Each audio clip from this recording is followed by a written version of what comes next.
നമ്മളിപ്പോൾ കാണുന്നത് തിരുവനന്തപുരം ചിത്രാഞ്ജലി സ്റ്റുഡിയോയ്ക്കുള്ളിലുള്ള ഗണപതി വിഗ്രഹമാണ്. ഞാൻ നേരത്തെ സ്റ്റുഡിയോയ്ക്കുള്ളിലുള്ള പഴയ കാലത്തെ പോലീസ് സ്റ്റേഷൻ്റെ വീഡിയോ ചെയ്തിരുന്നു.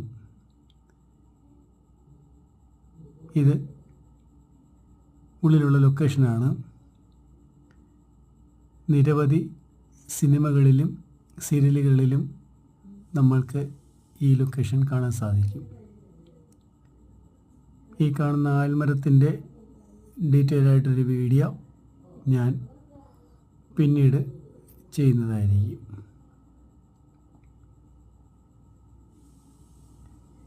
ഇപ്പോൾ സ്റ്റുഡിയോയ്ക്കുള്ളിൽ നിരവധി ബിൽഡിങ്ങുകളുടെ പണികൾ നടക്കുന്നുണ്ട്.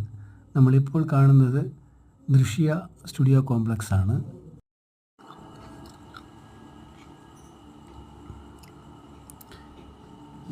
ഇത് കേരള സ്റ്റേറ്റ് ഫിലിം ഡെവലപ്മെൻറ്റ് കോർപ്പറേഷൻ്റെ മ്യൂസിയമാണ്.